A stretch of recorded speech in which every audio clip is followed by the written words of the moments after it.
নয়নতারা, মৌলি এবং বিদ্যুতের সমস্ত প্ল্যান ভেস্তে দিয়ে মণ্ডপে আগুনের মাঝে বিয়ে সম্পন্ন করল অনিরুদ্ধ এবং বাণী। অন্যদিকে দেখা যায় সমস্ত প্রমাণ পেয়ে পুলিশের হাতে তুলে দিল নয়নতারাকে। অন্যদিকে মৌলিকে চরম শিক্ষা দিয়ে বাণীকে কাছে টেনে নিল ঈশানী এবং পিনাক্ষী। এদিকে আমরা আরও দেখতে পাবো তানিয়াকে নিয়ে নতুন ষড়যন্ত্র করে চলেছে আবারও বিদ্যুৎ। হ্যাপি রিভার 70 দেখা যাবে আজকের পর্বে। বিস্তারিত জানতে ভিডিওতে একটি লাইক দিয়ে চ্যানেলটি সাবস্ক্রাইব করে পুরো ভিডিওটি দেখতে থাকুন।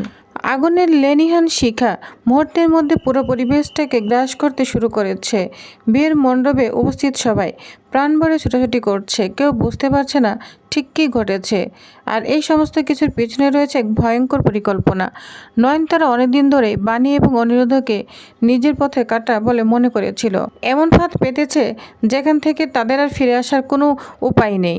তার পরিকল্পনা ছিল খুবই সহজ, আগুনের ভিতরে আটকে পড়বে বাণী আর অনিরুদ্ধ, তারপরই সব শেষ হয়ে যাবে। দূরে দাঁড়িয়ে নয়নতারা, মৌলি এবং বিদ্যুৎ যখন আগুনের দিকে তাকিয়েছিল তখন তাদের মুখে ফুটে উঠেছিল এক অদ্ভুত তৃপ্তির হাসি। তাদের মনে হচ্ছিল এতদিনের সমস্ত বাধা এবার চিরতরে দূর হয়ে যাবে। কিন্তু তারা একটা বিষয় ভুলে গিয়েছিল, বাণী কখনো হেরে যাওয়ার মেয়ে নয়। জীবনে যত ঝড়ই আসুক সে শেষ পর্যন্ত লড়াই করতে জানে। আগুনের মধ্যে দাঁড়িয়ে অনিরুদ্ধ যখন প্রায় হতাশ হয়ে পড়েছে তখন বাণী তার শক্ত হাত করে ধরে। বাণীর চোখে তখন ভয়ের বদলে দেখা যায় আত্মবিশ্বাস। সে অনিরুদ্ধকে বলে, মিস্টার চ্যাটার্জি, মনে আছে এর আগেও কতবার শত্রুরা আমাদের আটকে দিয়েছে, আমরা পিছপা হইনি, এবারও পিছপা হব না। অনিরুদ্ধ কিছুক্ষণ চুপ থেকে বলে, বাণী ঠিক বলেছ, আজও আমরা হারবো না, কারণ আমরা একসঙ্গে আছি। বাণীর কথাগুলো যেন অনিরুদ্ধর ভিতর নতুন শক্তি জাগিয়ে তোলে। তারপর দুজনের চারপাশে তাকাতে শুরু করে। হঠাৎ বাণীর চোখে পড়ে পাশে থাকা আরেকটি বড় ঘট। সেখানে প্রচুর জল রয়েছে। এক মুহূর্ত দেরি না করে সেই ঘর তুলে নেয়। নিজের জীবনের কথা না ভেবে আগুনের দিকে ছুটে যায়। অনিরুদ্ধ চিৎকার করে ওঠে, বলছে, বাণী সাবধানে। কিন্তু তখন বাণীর একটাই লক্ষ্য, যেভাবেই হোক আগুন নেভাতে হবে।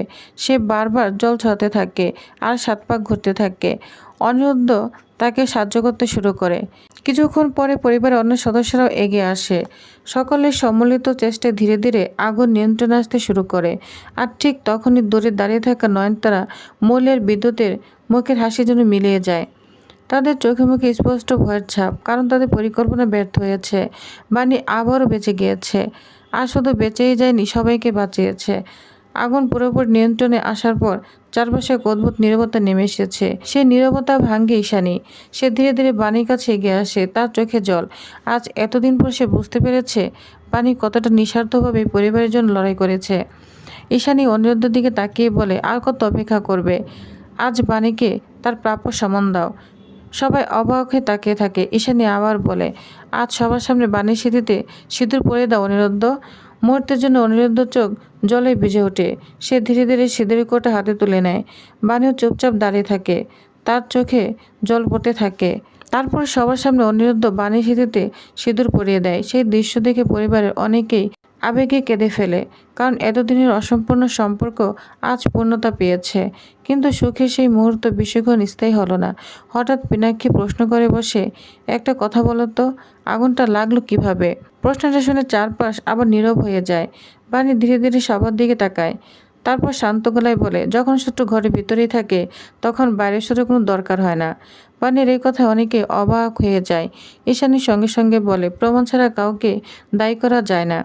বাণী তখন মুচকি এসে বলে, কারণ সে জানে সত্যি প্রকাশ পেতে আর বেশি সময় লাগবে না।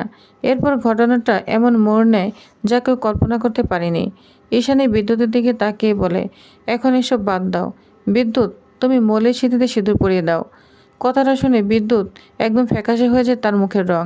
কি করবে কিছুই বুঝতে পারে না। সিঁদুরের কৌটা নিয়ে হাতে কাঁপতে থাকে।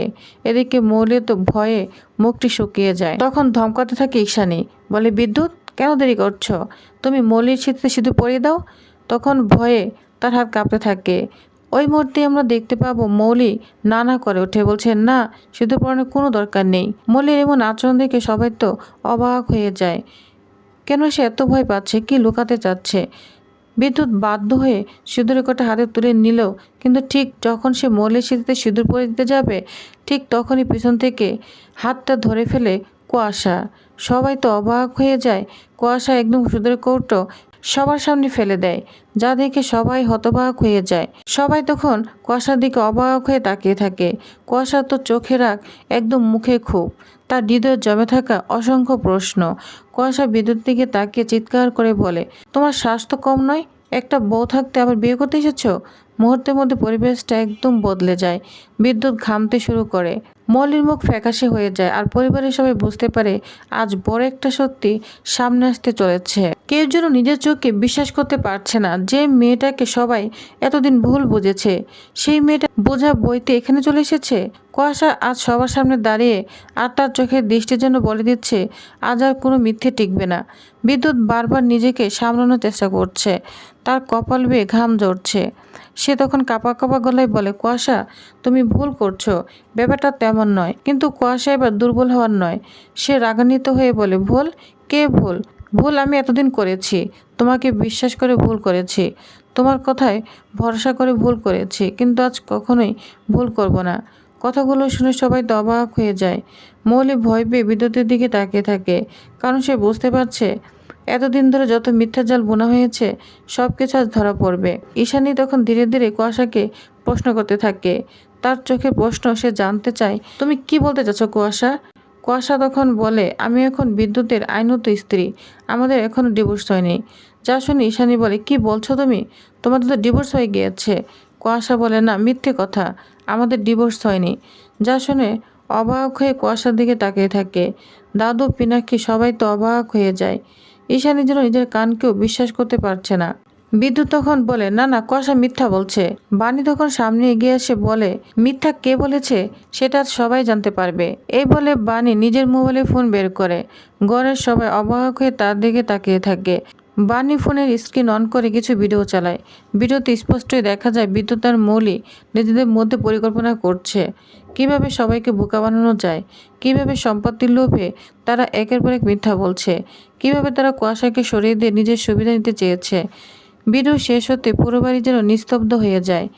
সে চোখের জল নিয়ে মৌলির সামনে এসে দাঁড়ায়। তুমি এটা কি করলে মৌলি? আমরা তোমাকে নিজের মেয়ের মতো ভালোবেসেছি, তুই আমাদের বিশ্বাসের এই প্রত্যান দিলি? মৌলি কোনো উত্তর দিতে পারে না, কারণ তার কাছে কোনো উত্তর নেই। আজ আমার নিজের উপর ঘৃণা করছে, কারণ আমি তোমাকে বিশ্বাস করেছিলাম। মৌলি কান্না শুরু করে, কিন্তু সেই কান্না যেন আর কারোই মন গলছে না, কারণ সবাই বুঝে গিয়েছে এটা নুতপের কান্না নয়, ধরা পড়ে তার কান্না। ঠিক তখনই অনিরুদ্ধ সামনে এসে বলে, এটাই শেষ নয়। তখন সবাই অনিরুদ্ধর দিকে তাকায়। অনিরুদ্ধ বলে, আমার কাছে আরও প্রমাণ আছে। বিদ্যুৎ তখন আরও কাঁপতে থাকে।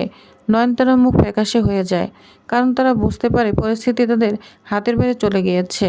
বাণী তখন শান্ত গলায় বলে, তোমরা কি ভেবেছিলে এত বড় ষড়যন্ত্র করে পার পেয়ে যাবে? তারপর একে একে সমস্ত ঘটনায় বলতে শুরু করে, কিভাবে তাকে প্রশ্নপত্র চুরি মামলায় ফাঁসানো হয়েছিল, কিভাবে কুয়াশাকে টাকা লোভ দেখানো হয়েছিল, কিভাবে পরিবারের সদস্যদের একে অপরের বিরুদ্ধে দাঁড় করানো হয়েছিল। যা শুনে ঈশানী ভেঙে পড়ে, কারণ এতদিন সে ভুল মানুষকে বিশ্বাস করেছে, আর যে মেয়েটা সত্যি বলেছে তাকে সবসময় অপমান করেছে। ঠিক তখনই অনিরুদ্ধ নতুন একটি প্রশ্ন তুলে। সে বলে, মৌলির ঘরে পাওয়া সেই দামি গয়নাগুলো কোথা থেকে এলো? প্রশ্ন শুনে মৌলি চুপ হয়ে যায়, আর কোনো উত্তর নেই। অনিরুদ্ধ আবার বলে, আর বিয়ের মণ্ডপে আগুন লাগিয়েছে কে? এবার পিনাক্ষীর সামনে এগিয়ে আসে। হ্যাঁ হ্যাঁ, আমি নিজের চোখে দেখেছি, বিদ্যুৎ আর নয়নতারা এক ইলেকট্রিশিয়ানের সঙ্গে গোপনে কথা বলেছিল। যা শুনে নয়নতারা চিৎকার করে ওঠে, মিথ্যে, সব মিথ্যে।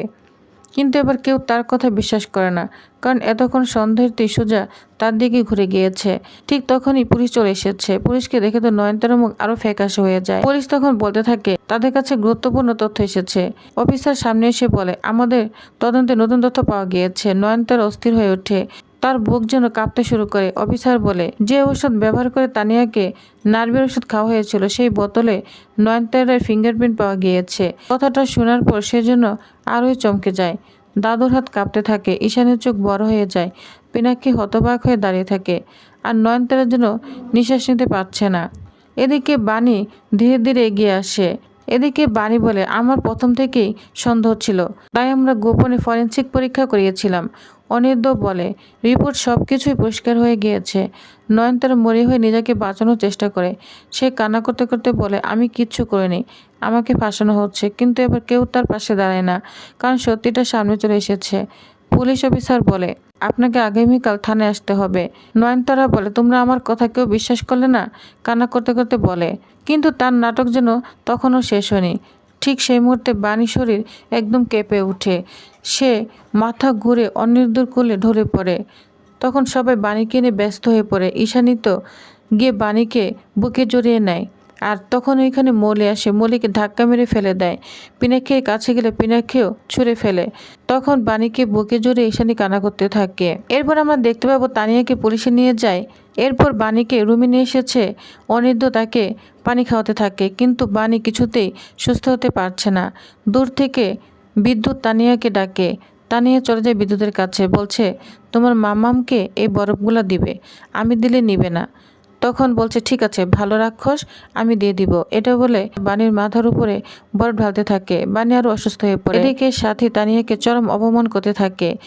ছোট বাচ্চা কান্না শুরু করে দেয়। ঈশানী তখন বলে, সাথী কি করছো তুমি? তুমি তো এমন ছিলে না। তখনই তার জ্ঞান ফিরে আসে, বলছে, আমি কি করলাম? তানিয়ার উপর বেশি রেট করে ফেলেছি। তখন তানিয়া কান্না করতে করতে চলে যায়। এদিকে বিদ্যুৎ তো খুব খুশি হতে থাকে। তো প্রিভিয়াস, তাহলে নেক্সট আকর্ষণীয় পরিবার কে কে আকর্ষণীয় থাকছে তো জানতে অবশ্যই আমার সাথেই থাকুন। ধন্যবাদ।